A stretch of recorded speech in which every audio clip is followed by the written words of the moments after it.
My name is Janice Gonzalez, 36 years old. My father once told me I was the cash cow, not the achiever. That was 12 years ago, the day I dropped out of college to work 3 jobs so my sister could become a doctor. 75 hours a week, $3,200 a month, sent home like clockwork. They never asked how I was. They never asked if I had enough to eat. 5 years of that. 5 years of being invisible while Victoria got everything: the tuition, the summers abroad, the family pride. They don't know what I did with the other 7 years. They don't know where I've been working the last 4 years. And in about 6 hours, when Victoria walks into her first complex trauma case as primary operator, she's going to see exactly who's been holding the instruments on the other side of the table. That's when everything they thought they knew about their cash cow daughter falls apart. Let me take you back to where this started. December 2013. I was 24 years old, senior year at UT Austin, engineering major with a 3.6 GPA. I came home for winter break expecting cookies and questions about finals. Instead, my parents sat me down at the kitchen table. Victoria was 18, sitting quiet in the corner chair. She'd just graduated high school that May. There was a blue acceptance letter stuck to the fridge with a magnet: UT Austin, biology program, pre-med track. The kind that costs money. My father's coffee cup was still steaming. The corner of the table had that chip in it from when I was 7 and dropped a plate. Normal things. Except nothing about that conversation was normal. "We need to talk about Victoria's future," Dad said. Daniel Gonzalez, construction foreman, 51 years old at the time, hands like leather from 30 years of work. "She's gifted. College costs money. You're doing fine, almost done. But Victoria, she could be a doctor. We need you to help." I remember looking at the acceptance letter, looking at Victoria, looking back at my father. Help how? My mother. Carmen, hospital housekeeping manager, the kind of woman who took double shifts without complaints. He didn't meet my eyes when she said it. Quit school, get a job, just for a few years. Just for a few years. I looked at Victoria, waiting for her to say something, waiting for her to tell them this was insane. She looked down at her hands. 18 years old. She said nothing. 3 days later, I was in the registrar's office at UT Austin filling out withdrawal forms. The academic advisor was a woman named Ms. Holland. She had reading glasses on a chain and a nameplate that said academic counseling. "You have a 3.6 GPA in engineering," she said, looking at my transcript. "You're 1 semester away from graduating. Are you absolutely sure about this?" I signed the form. Student ID 501836229. Yellow paper, official university seal at the top. "It's a family thing," I said. "I have to."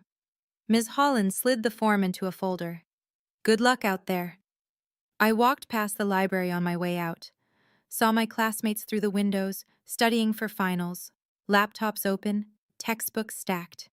I kept walking. Turned in my dorm key to the RA that afternoon. She said the same thing. Good luck out there. I didn't feel lucky. The next week, I interviewed at 3 places. Riverside Logistics, a warehouse operation on the east side of San Antonio. Clean Pro Services, a commercial cleaning company. Sterling Catering, weekends and events. I got hired at all 3 within 5 days. The warehouse supervisor was a guy named Tommy Reeves. 50-something, gray beard, safety vest with reflective strips. He looked at my application: college dropout, no experience, desperate, and asked one question. "Can you lift 50 pounds? "Yes." "Can you do it 300 times a shift?" "I'll learn." He hired me on the spot. 40 hours a week, $11.50 an hour, 5 a.m. start time. I got a yellow safety vest and steel-toe boots from the supply closet. CleanPro gave me blue microfiber towels and a bottle of industrial cleaner. Night shift, 9 p.m. to 3 a.m., office buildings downtown. 20 hours a week, $10 an hour. Sterling Catering gave me a white button-up shirt and black slacks. Weekends, weddings, and corporate events, 15 hours a week, $12 an hour plus tips if we were lucky. I made a spreadsheet that week. 75 hours total. Color-coded by job. Green for warehouse, blue for cleaning, white for catering. I calculated my take-home after taxes.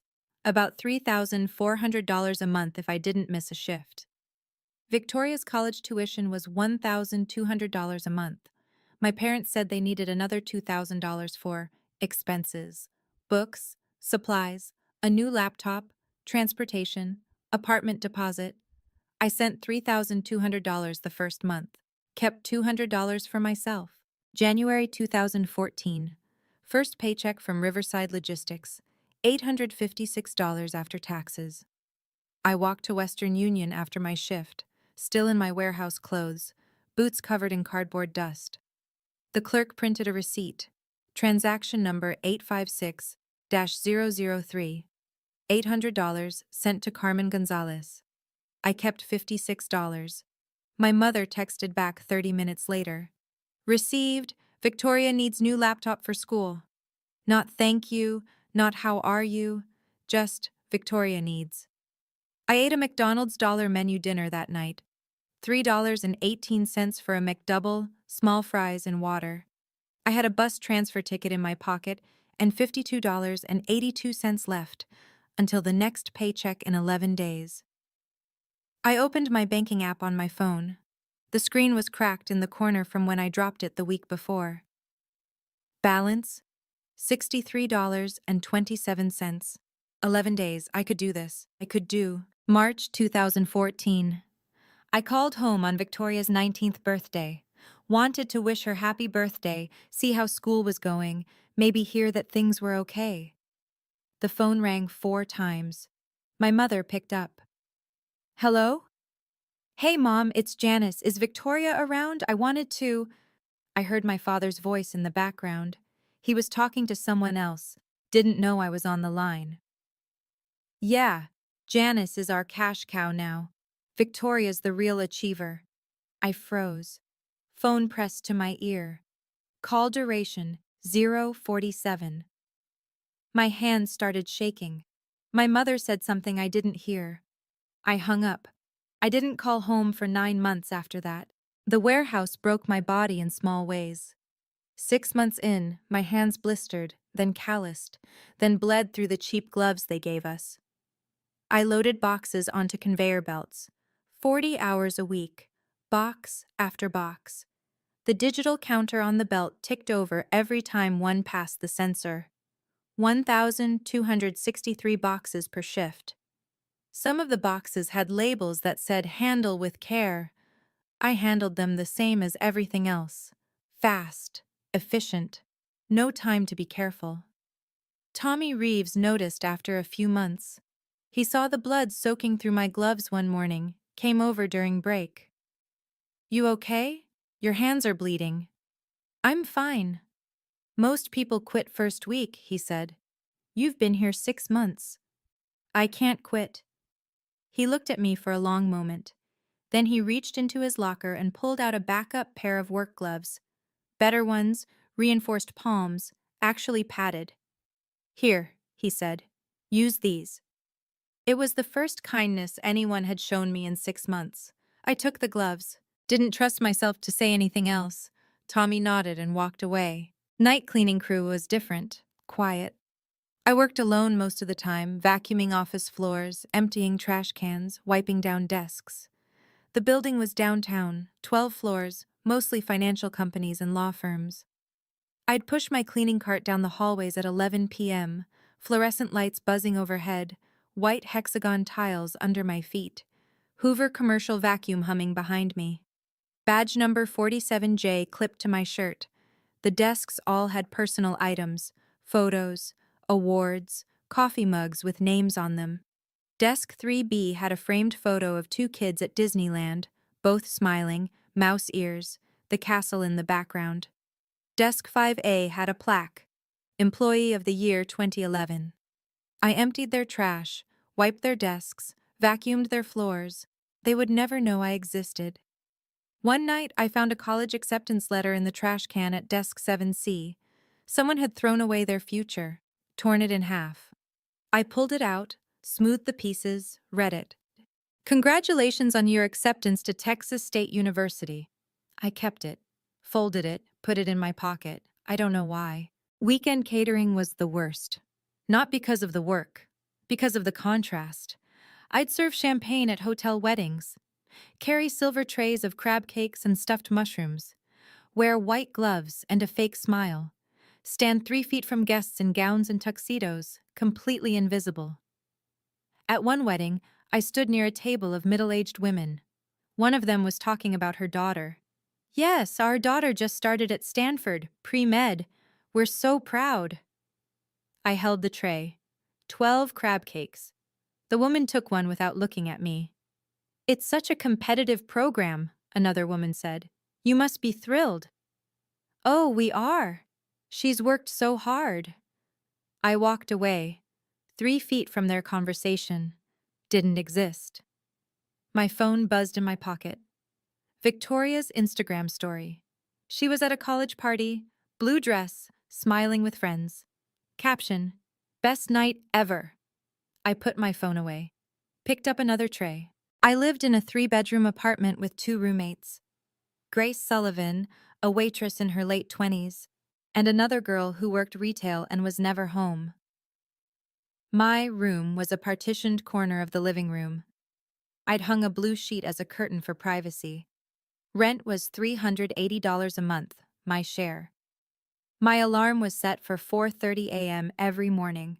I'd wake up, eat ramen for breakfast, Maruchan chicken flavor, 33 cents per pack, and leave for the warehouse by 4:50 a.m. Grace tried to help sometimes. She'd make extra pasta, offer me some. You want some? I made extra. I'm good, thanks though. You've eaten ramen for like 2 weeks straight. I'm saving money. Saving for what? I didn't answer. What would you do if you had to choose between your future and your family's expectations? Let me know in the comments. May 2017. Victoria's college graduation. Biology degree. Summa cum laude. I saw the announcement on Facebook 2 weeks before. My mother posted, "So proud of our baby girl. College graduation coming up. 4 years of hard work." I requested the day off from Riverside Logistics. Tommy called me into his office. "It's inventory day," he said. "I need all hands." "It's my sister's graduation." He looked genuinely sorry. "I'm sorry. I really am. But if you leave, I have to write you up. 3 write-ups and you're gone." I couldn't afford to be gone. I worked inventory. May 20th, 2017, 10 a.m. to 6 p.m., scanning boxes, counting stock, while my sister graduated summa cum laude with her biology degree 50 miles away. At 2 p.m., I took my break. Went to the vending machine. Row B, slot 7. Crackers, $1.25. I ate them standing up in the break room. My phone buzzed. Facebook notification. My mother had posted photos. Victoria in her cap and gown, holding her diploma, surrounded by family. Cake, balloons, everyone smiling. The caption, "So proud of our graduate." I wasn't tagged, I wasn't mentioned, I wasn't in a single photo.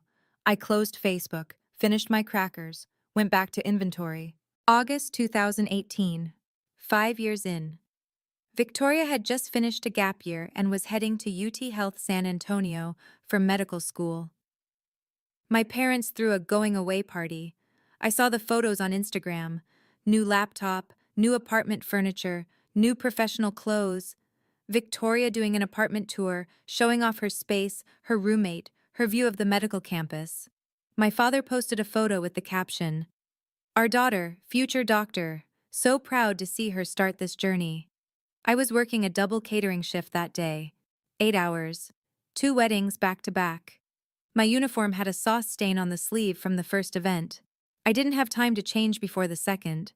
At 8:23 p.m., standing in a hotel ballroom holding a tray of champagne flutes, I sent the monthly transfer. $900 that month. I'd added an extra $100 for Victoria's white coat and stethoscope. My mother texted back, THX. 3 letters. November 2016. The warehouse almost took my finger. I was loading boxes onto the conveyor belt, same as always.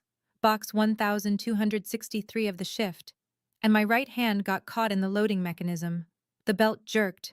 Metal teeth. Pain. Tommy hit the emergency stop. I pulled my hand out. Blood everywhere. My index finger was mangled, skin torn, possibly fractured. Jesus Christ, Tommy said. ER, now. I drove myself. Couldn't afford an ambulance. The ER at University Hospital San Antonio was packed. I waited 90 minutes. They took me back, cleaned the wound, wrapped it, told me I was lucky I didn't lose the finger.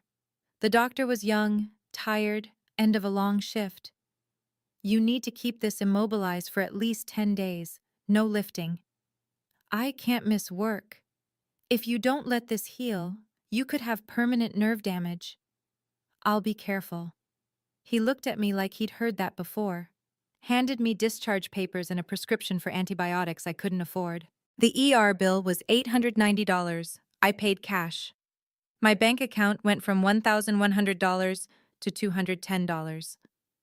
I went back to work 4 days later, hand wrapped in a brace. Tommy brought me coffee that morning. Didn't say anything, just set it on the table next to me. The scar is still there. Right index finger, permanent. February 2017. I had $12.83 in my bank account. Rent was due in 3 days. My paycheck was delayed, some issue with processing. They said it would be fixed by Friday. But Friday was too late. I sat on the bathroom floor at 2 a.m., knees pulled to my chest, staring at my phone. Banking app open. $12.83. Grace knocked on the door. You okay in there? I opened the door. She saw my face. What's wrong? Nothing. I'm fine. She sat down on the floor next to me. You're not fine. What do you need? I can't. My voice cracked. I can't keep doing this. Then don't. I have to. Grace pulled out her phone. How much do you need for rent? I can't take your money. I'm not asking. I'm offering. She opened Venmo. How much? $400. She sent it. Her phone made a little whoosh sound. Done. Pay me back whenever. Grace. You've been eating ramen for 5 years, Janice. Let someone help you for once. I paid her back in 3 weeks, but something shifted that night. I realized I couldn't keep doing this forever. I just didn't know what else to do. March 2017. I picked up an extra night shift at Clean Pro. New location. University Hospital San Antonio, the big trauma center downtown. They needed someone to clean the ER floors, 11 p.m. to 7 a.m., 6 nights a week. I took it. My first shift, I was scrubbing the hallway outside the trauma bays at 2:30 a.m. Floor buffer humming, white hexagon tile, smell of disinfectant and blood. The ER was quiet for once. Just the sound of monitors beeping from behind closed doors. A woman came out of OR3. Trauma surgery scrubs, green, splattered with blood. She looked exhausted. 45 maybe. Dark hair pulled back. ID badge. Dr. Elena Bradford, head of trauma surgery. She saw me kneeling on the floor, scrubbing. She stopped. You're new here. I looked up. Started this week. She glanced at the medical chart in her hand, then at me, then back at the chart. She frowned. You read that? She pointed to a patient chart I'd accidentally picked up, thinking it was trash. Oh no, sorry, I thought it was. You were reading it upside down, correctly. I didn't know what to say. I set the chart down. She studied me for a moment. The ER clock on the wall showed 2:47 a.m. Trauma surgery scrubs, floor buffer still humming in the background. What's your name? I hesitated. Janice? She nodded, walked away. I didn't think about that moment again until 2 weeks later. Dr. Bradford saw me again. Same hallway, 3 a.m., same floor buffer. This time she stopped and actually talked. What were you studying? I looked up from the floor. Excuse me? Before this, you said you're new. What were you doing before? I was in college, engineering. Didn't finish. Why not? Life happened. She leaned against the wall, arms crossed. That's a shame. You seem sharper than half the med students rotating through here. I didn't know how to respond to that. I went back to scrubbing. She pushed off the wall, walked toward the break room, stopped, turned back. There's a coffee pot in the break room. It's terrible coffee, but it's free. Help yourself. That was it. She left. At 3:15 a.m., I took my break, went to the break room, poured burnt coffee into a styrofoam cup. The vending machine hummed in the corner. Dr. Bradford came in, poured her own coffee, sat down across from me. You ever think about going back to school? I can't afford it. There are programs, financial aid, loans. She pulled a pamphlet out of her bag, set it on the table between us. Physician Assistant Program, UT Health San Antonio, 3 years, clinical rotations, good salary after.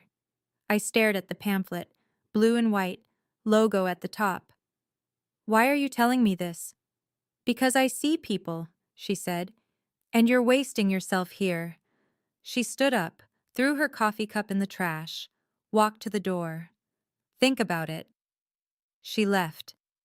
I picked up the pamphlet, folded it, put it in my jacket pocket. I kept that pamphlet for 2 weeks, read it on the bus, during breaks, at 4 a.m. when I couldn't sleep. Physician Assistant Program, 3 years. Prerequisites, anatomy, physiology, chemistry. I had some credits from my 3.5 years at UT Austin. I could finish the rest online. Starting salary, $92,000. 3 years. If I started now, I'd be 31 when I graduated. Victoria would be 24, finishing med school. I could do this. I Googled, can you work full-time during PA school? The answer, not recommended. I closed my laptop. May 2017. Dr. Bradford saw me cleaning the ER again. 3 a.m. Trauma room. 3, door ajar, sound of a ventilator beeping inside. She came out, peeling off gloves. I'll write you a recommendation letter, if you want it. I stopped cleaning. Why? I already told you, you're wasting yourself here.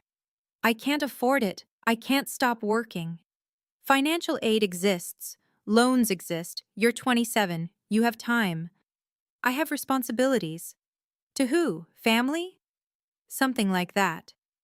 Dr. Bradford pulled a pen from her pocket, wrote something on a paper towel from the dispenser, her cell phone number. Think about it. Call me. She handed me the paper towel, walked away. I stood there, holding it. Dr. Elena Bradford, 10 digits, an offer. I didn't throw it away. 3 nights later, I spent my entire shift researching. PA programs, federal loans, part-time options, income-based repayment plans. I did the math. Victoria's med school tuition would be $55,000 a year. My parents could cover $30,000 from their savings. That left $25,000 they needed from me. Monthly, $2,083.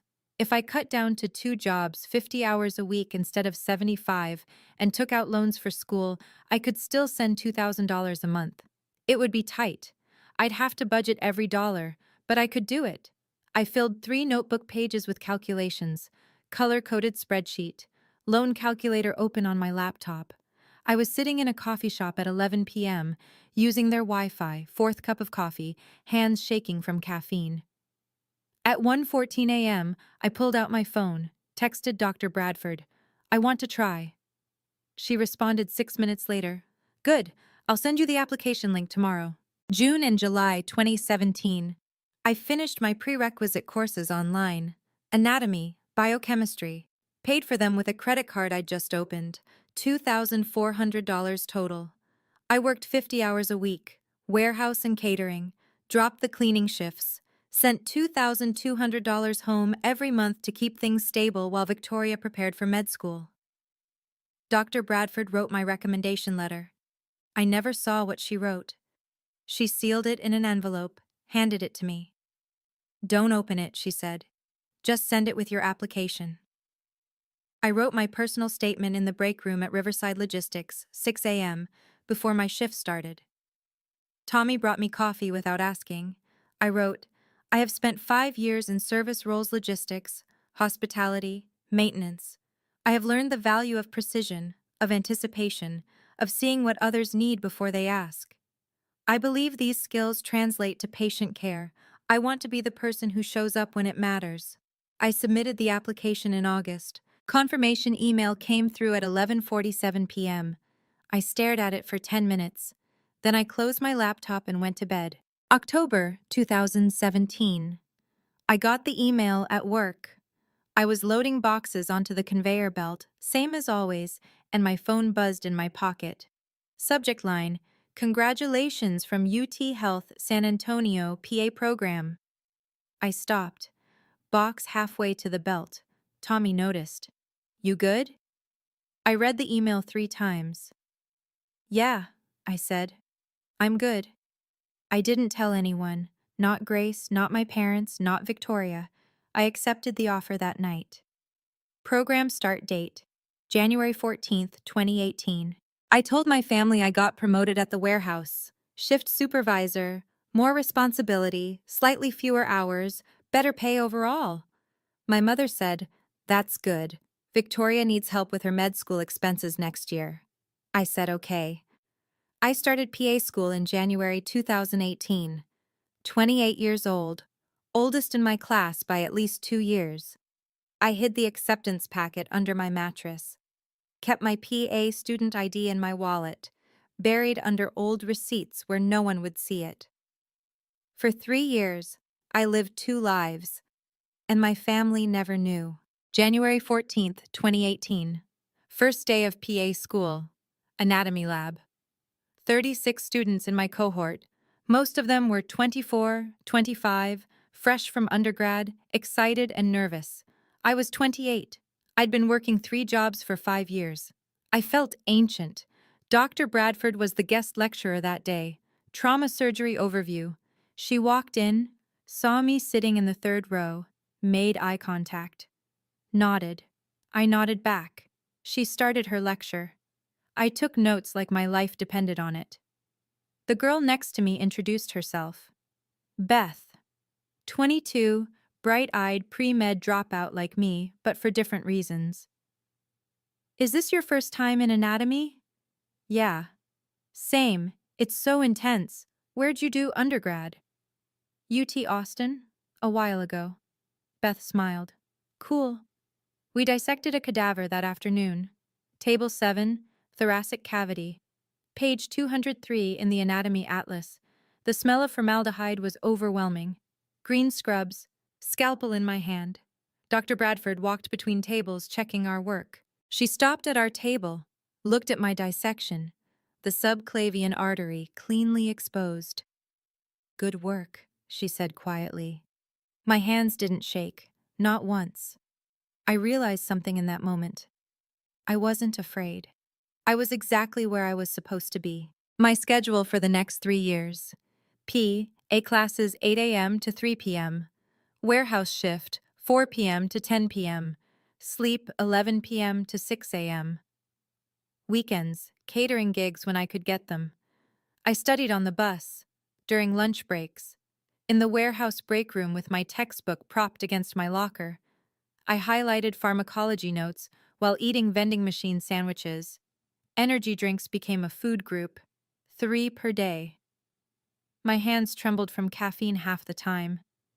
Beth and the other students would invite me out. Happy hour. Study groups at bars. "You coming?" "Can't, I have work." "Again? You work like every night?" "Yeah." They stopped asking after a while. I fell asleep in pharmacology class once. Second year, February 2019. I'd worked a double shift the night before warehouse and an emergency catering gig at 3 hours of sleep, Came to class running on Red Bull and desperation. Professor was lecturing on beta blockers. My head dropped. I jerked awake to Beth nudging my shoulder. The professor noticed. Didn't call me out during class. Afterward, she pulled me aside. You okay? I'm fine, sorry. You work nights? Yeah. She looked at me for a long moment. Get some rest. You can't learn if you're unconscious. I nodded. Went to my next shift. March 2018. Victoria got her acceptance to UT Health San Antonio Medical School. 4 years MD program, starting fall 2018. The family group chat exploded. 47 unread messages in an hour. My father. Victoria got into med school. Our daughter, the doctor. My mother. I'm crying, so proud. Victoria. Thanks, everyone. I muted the notifications. I was in the library studying for my PA program finals, pharmacology exam in 2 days. I had 891 pages left to review. I didn't respond to the group chat. May 2021. 2 graduations, same month. Victoria graduated from medical school with her MD ceremony on Saturday, May 22nd. My parents threw a party. 40 people. Cake, balloons, celebration. I graduated from PA school on Friday, May 21st. Navy blue gown. Ceremony at 2 p.m. I sat in the audience with my cohort. Beth's family was there, parents, siblings, grandparents, everyone cheering when she walked across the stage. When they called my name, Janice Gonzalez, PAC. I walked across alone, shook the dean's hand, received my diploma. Dr. Bradford was there. She found me afterward in the lobby. You did it. 3 years working full-time. That's extraordinary. I almost didn't make it. But you did. That's what counts. She handed me a card. Blue envelope. Inside. Outstanding Achievement in Clinical Excellence. Signed by her and the program director. I'm proud of you, she said. I couldn't speak. I just nodded. Dr. Bradford hugged me, first hug I'd received in years. I went home, set my diploma on my desk, took a photo of it with my phone timer, solo graduation photo. Just me, the diploma, the plain wall of my bedroom. That night, I saw Victoria's Instagram. Family photo, 50 people, cake with Dr. Victoria Gonzalez, written in frosting.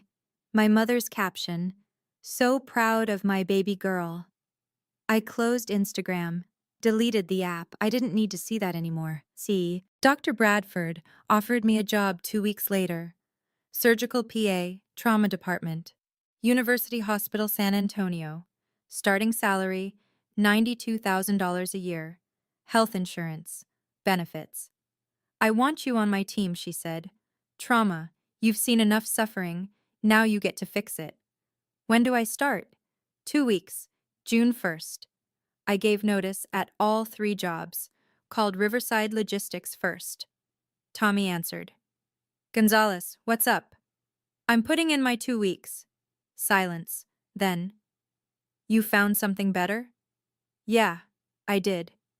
Good for you, kid. You deserve it. I called Clean Pro, called Sterling Catering, same conversation, 2 weeks. For the first time in 7 years, I would only work 1 job. June 1st, 2021. First day as a PA. 32 years old. I walked into University Hospital wearing scrubs, stethoscope around my neck, ID badge clipped to my collar. Janice Gonzalez, PAC.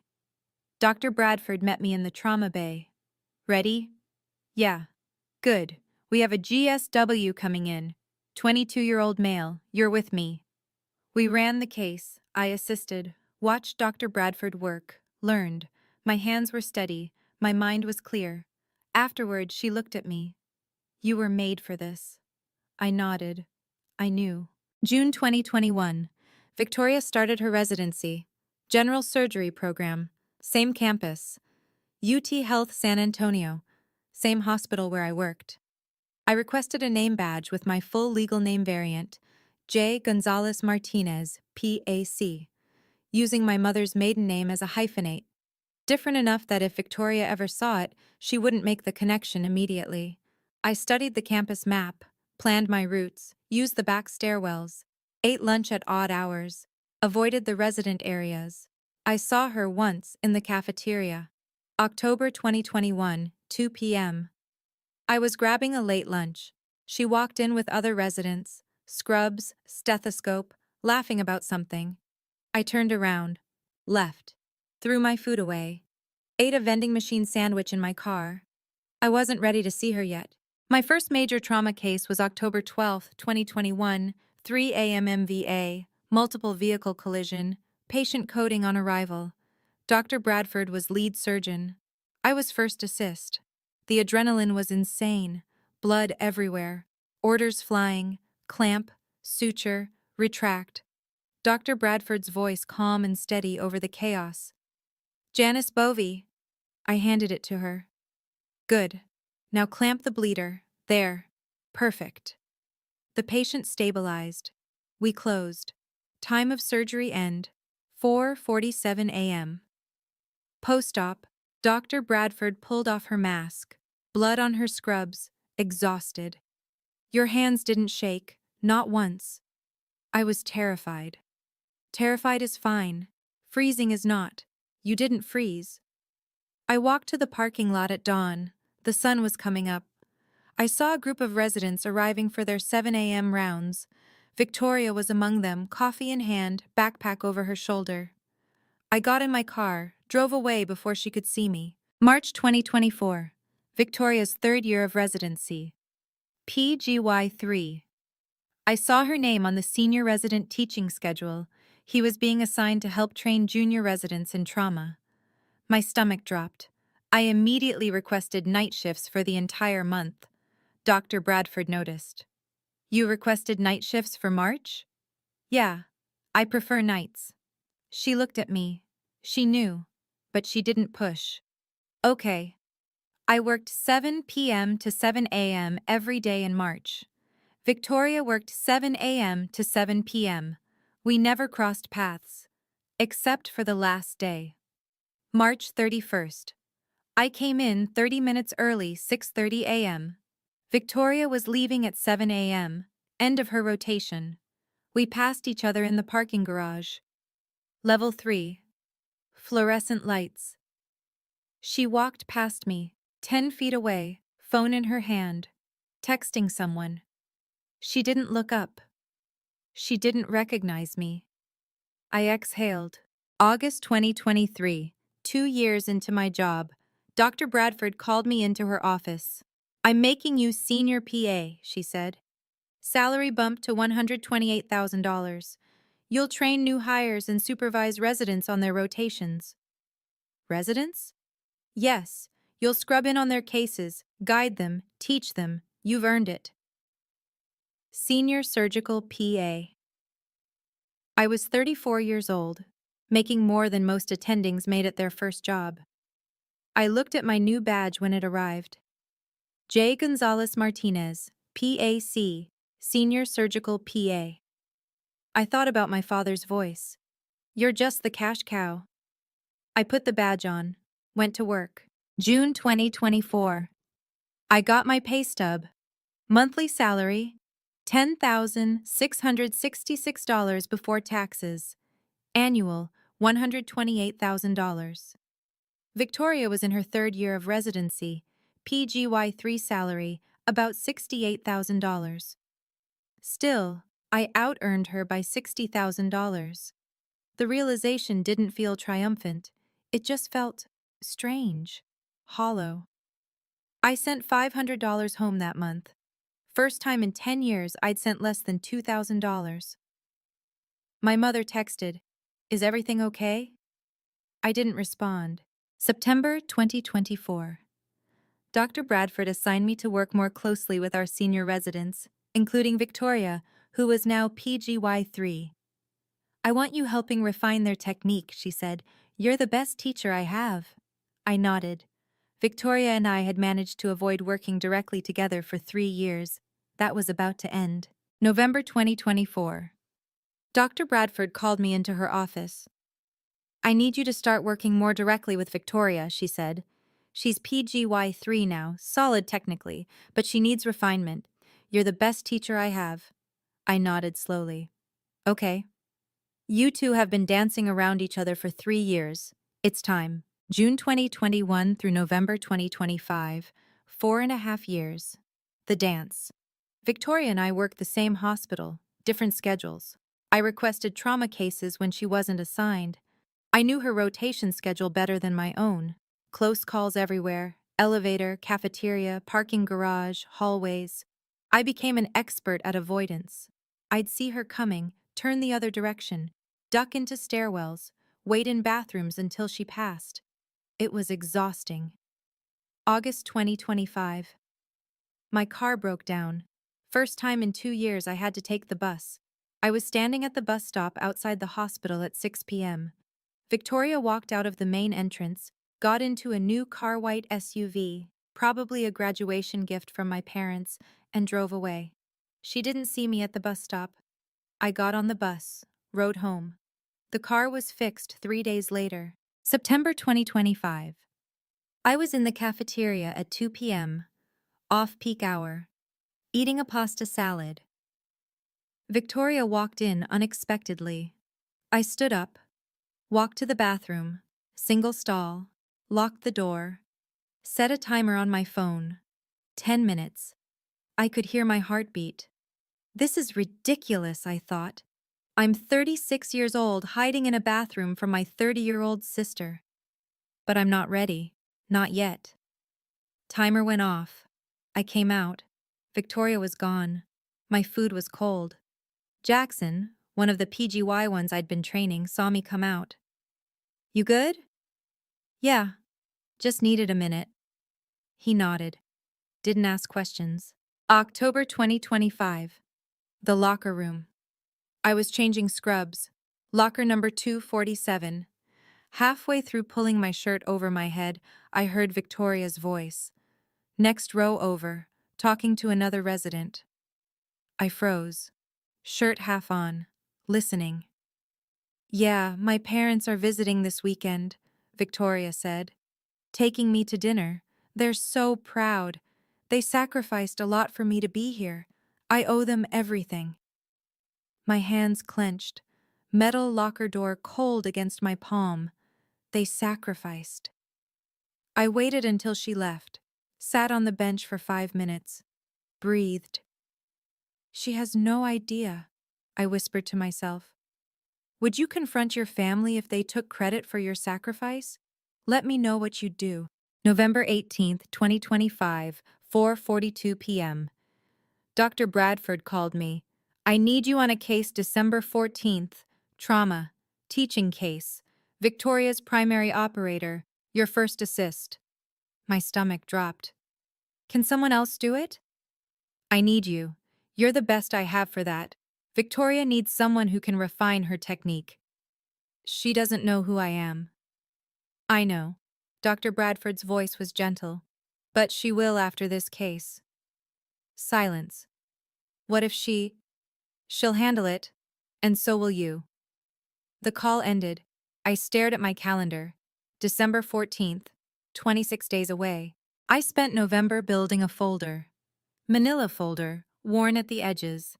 Inside, Western Union receipts, 2014 to 2018, every $3,200 transfer, 60 receipts total, pay stubs from all 3 jobs, warehouse, cleaning, catering, my PA school diploma, May 2021, certificates, outstanding clinical excellence, senior surgical PA, photos. Me in the OR, scrubbed in, assisting Dr. Bradford. Dated 2023. Dr. Bradford's recommendation letter from 2017. I'd kept a copy. Current pay stub. November 2025. $128,000 annual salary. I didn't know why I was building this folder. Maybe to prove I existed. Maybe to prove I succeeded. Maybe just to show them I wasn't the cash cow anymore. I put the folder in my car. December 14th. I'd bring it, just in case. December 13th, 2025, 11 p.m. I was at the hospital reviewing the chart for tomorrow's case. Patient, male 34 years old, MVA, internal bleeding, suspected splenic rupture, CT showed grade 3 laceration, exploratory laparotomy likely, good teaching case, clear pathology, manageable complexity, perfect for a PGY3 primary operator. Victoria was listed as primary operator, PGY3, capable but still learning. This would be her first time leading a complex trauma case start to finish. Chart number 25-8903. CT scan images clipped to the front. OR scheduled for 8 a.m. My phone buzzed. Dr. Bradford. Get some sleep. Tomorrow's a big day. I didn't respond. I sat there with the chart, drank my fourth coffee of the day, stared at the CT images. Tomorrow. 1 a.m. I was sitting in my car in the hospital parking garage. Level 3. Streetlight flickering overhead. The folder was on the passenger seat. I opened it. Looked at the first Western Union receipt. January 2014. $800. Transaction number 856-003. Looked at my graduation photo. Solo. 2021. Navy blue gown. Looked at my current pay stub. $128,000. 12 years in one folder. From cash cow to this. Senior surgical PA. Teaching the achiever how to save lives. Is this revenge? I thought. Or just proof I survived? I closed the folder. Tomorrow they'll know, I said out loud. All of them. I drove home.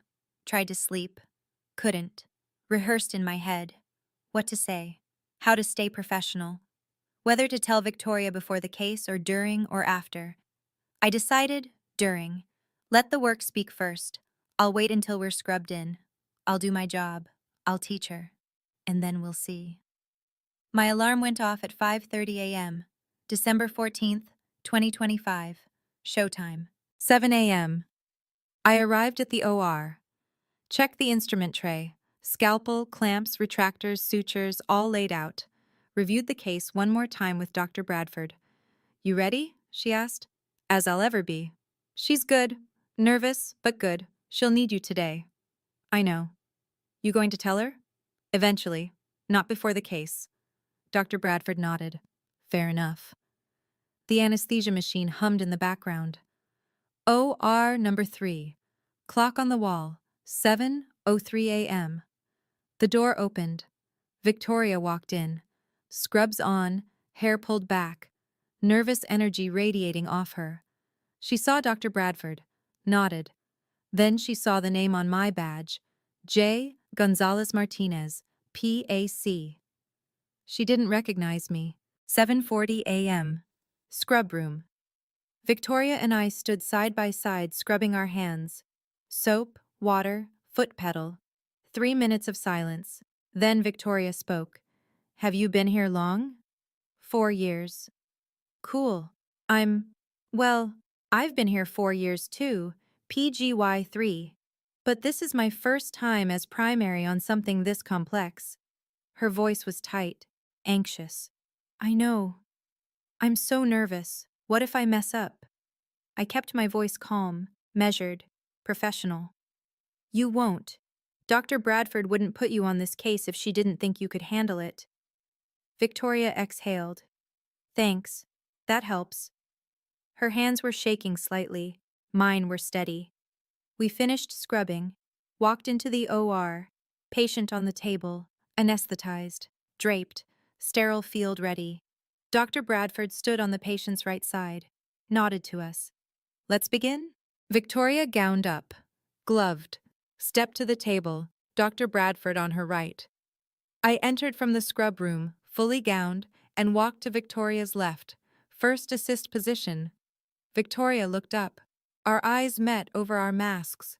For the first time, she really saw me. Her breath caught. Recognition started to dawn. Wait, she whispered. Do I know you? I kept my voice calm, professional. Hi, Victoria. Her eyes went wide. Janice? Dr. Bradford's voice cut through. Let's focus. We have a patient. The OR lights were blinding. Patient draped in blue. Surgical field sterile. Heart monitor beeping. 78 beats per minute. Clock, 8:02 a.m. Victoria's hands froze. I spoke quietly. Scalpel. The nurse handed it to me. I handed it to Victoria. Make the incision. I'll guide you. Victoria's hand was shaking. The scalpel trembled in her grip. I placed my gloved hand over hers. Sterile to sterile. Steady pressure, midline incision, xiphoid process to pubic symphysis. I'm right here. Her voice was tight, barely controlled. I can't. Yes, you can. Breathe. I've done this 200 times, trust me. Dr. Bradford's voice, calm and steady. Listen to Janice. She's the best first assist I have. Victoria took a breath, steadied herself. She made the cut. Clean, controlled. Blood welled at the incision edge. Good, I said. Now Bovie for hemostasis. Victoria looked at me, eyes still shocked, but her hands were moving. The case proceeded. I guided her through every step. Retractors, clamps, exposure of the spleen, vessel ligation. Retract here. See the splenic artery? Clamp proximal and distal before you cut. Like this? Exactly. Now ligate. Double tie. You're doing great. Dr. Bradford watched, interjected teaching points. Janice, show her the proper angle for the tie. I demonstrated. Victoria mimicked. Perfect. The spleen came out, vessels tied off, patient stable. Dr. Bradford. Excellent work, Dr. Gonzalez. Janice, excellent assist as always. Closure. I walked Victoria through it. Fascia layer, subcutaneous layer, skin. Her hands were steadier now, muscle memory kicking in. Fascia first, running suture, 0 PDS, full thickness. Victoria's voice was quieter now. How do you know all this? Practice, lots of practice. Final skin staple placed. Dr. Bradford checked the time. Time of closure, 10:47 a.m. Well done, everyone. The patient was wheeled to recovery. We de-gowned. Dr. Bradford pulled off her mask. Dr. Gonzalez, that was excellent for your first time as primary on a complex case. Janice, thank you. Victoria was silent, processing. I removed my mask, full face visible now. Victoria stared at me. We need to talk, she said. Break room. 11:08 a.m. Just Victoria and me. The worn couch. Vending machine humming. Empty coffee pot. Long silence. Victoria finally spoke. How long have you been here? 4 years? Why didn't you… She stopped. Started again. I don't understand. You're a PA? When did you… How? PA school, 2018 to 2021. Started working here June 2021. But you were working those jobs. The warehouse. I did. For 5 years. Then I went back to school. Victoria sat down, put her head in her hands. Does Mom know? Does Dad? No. She looked up. What do you mean, no? I mean they don't know. And they're about to. What are you talking about? Before I could answer, the door opened. 11:30 a.m.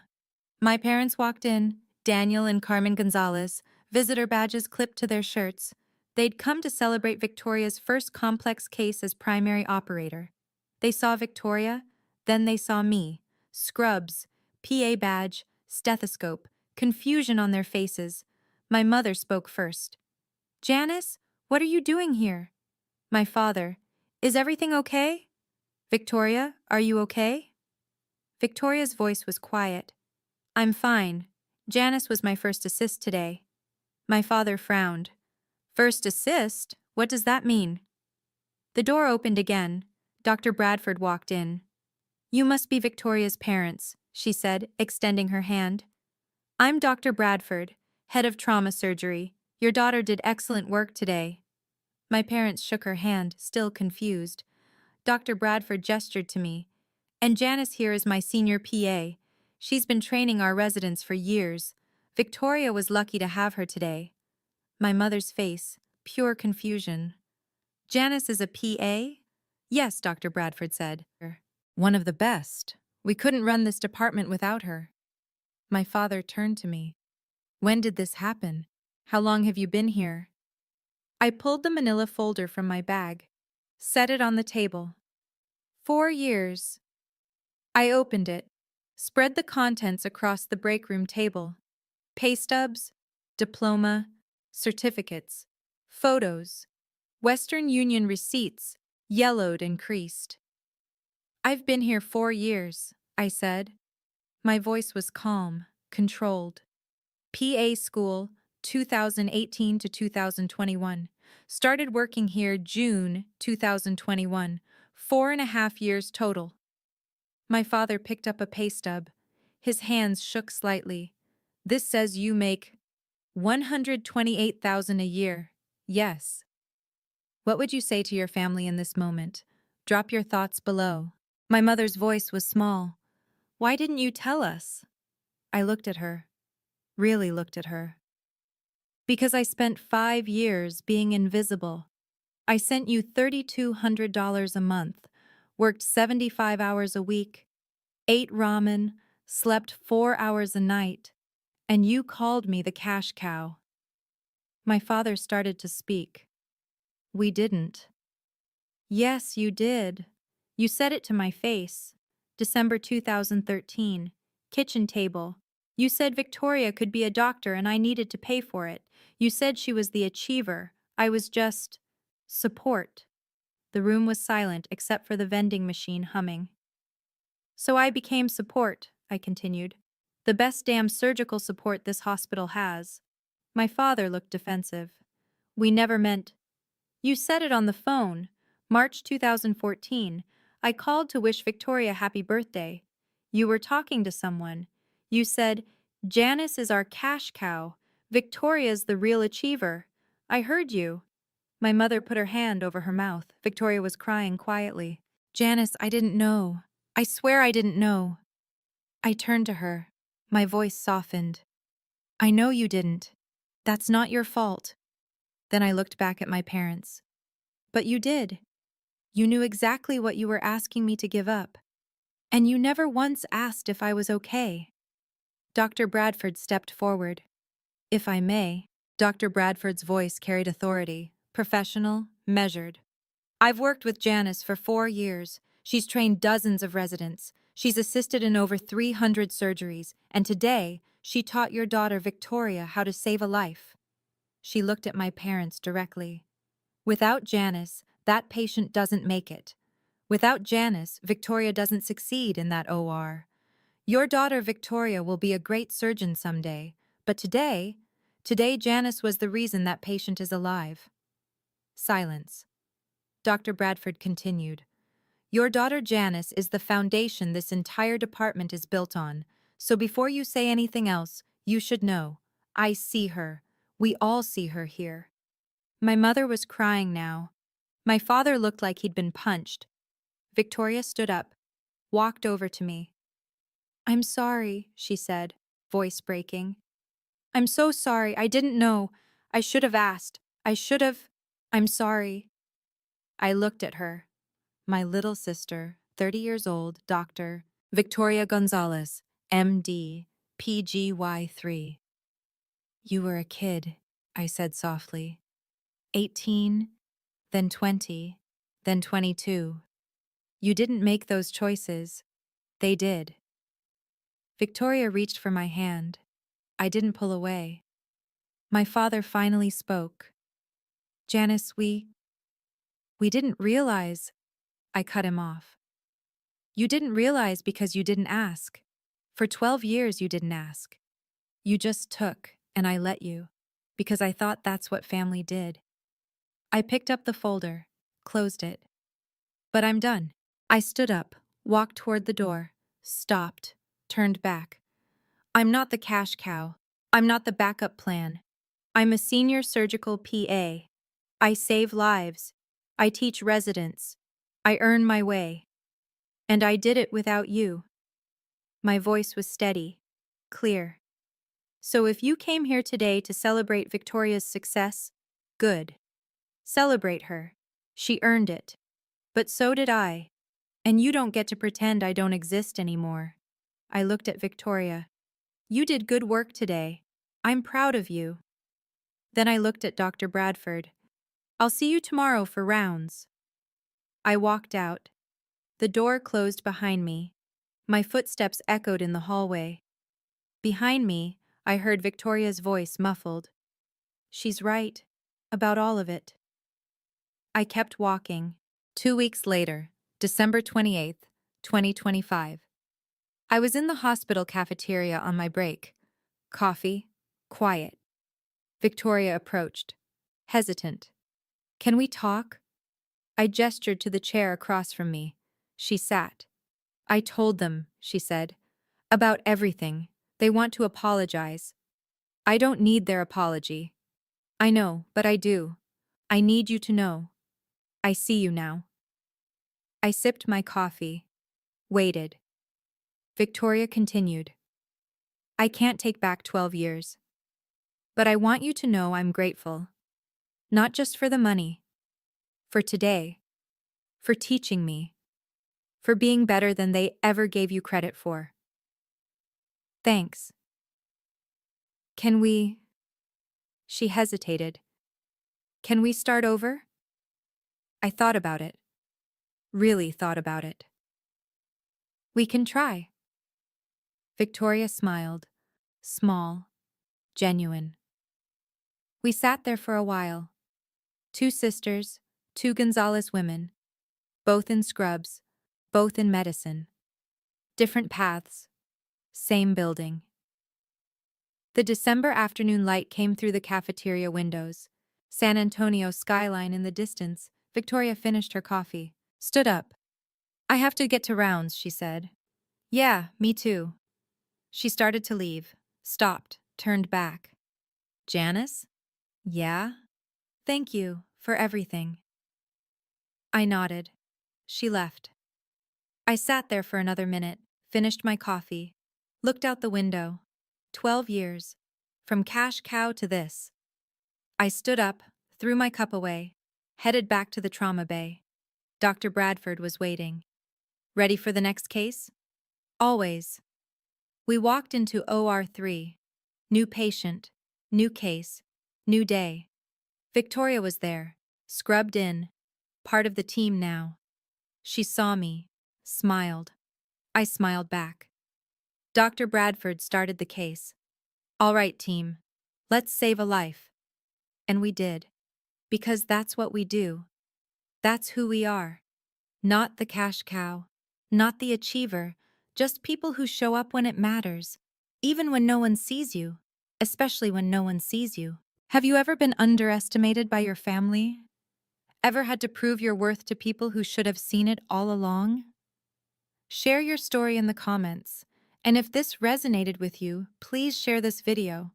Someone out there needs to hear this, because you're not what they called you. You're what you became despite them. And that's everything.